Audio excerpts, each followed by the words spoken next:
Si vous aussi vous avez fini 2023 en PLS dans votre sofa en voyant l'arrivée en force de l'AI, vous êtes à la bonne place. En effet, nous sommes tous pris dans ce tsunami technologique. C'est donc mon bon vieil ami l'anxiété qui m'a poussé il y a 3 mois à me plonger sur la question brûlante, Jarvis ou Skynet.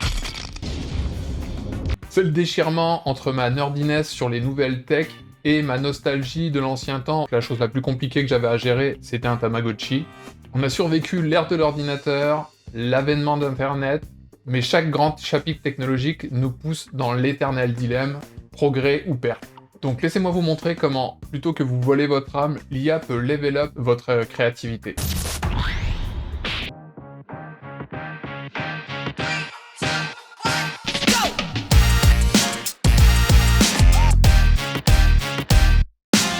Je vais particulièrement vous parler de l'approche Sketch to Render de Viscom AI.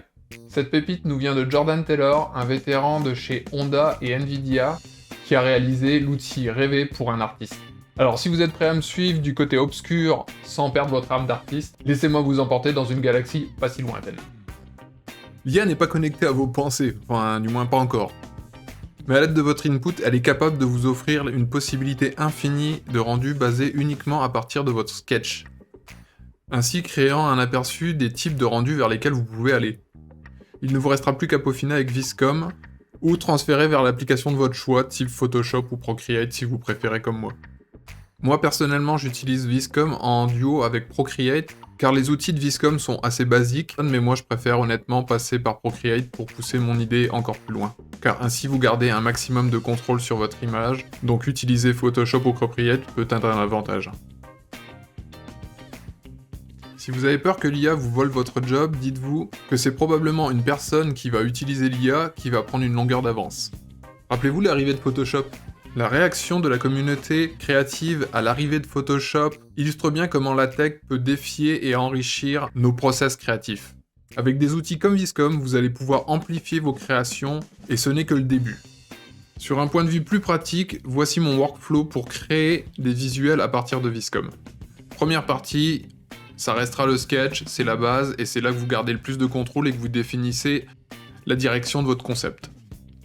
Vous pouvez bien sûr commencer sur papier, digital, ça change rien tant que vous êtes sur un rendu assez clean de vos lignes.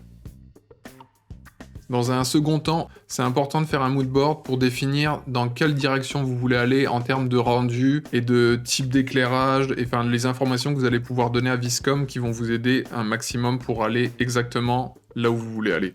Ensuite, vous allez pouvoir rentrer votre sketch dans Viscom et commencer à faire des premiers tests de rendu, tester de manière grossière, exécuter, et après ça, vous ferez un export pour aller retoucher déjà une première fois, soit dans Procreate, Photoshop, ou si vous voulez directement dans Viscom.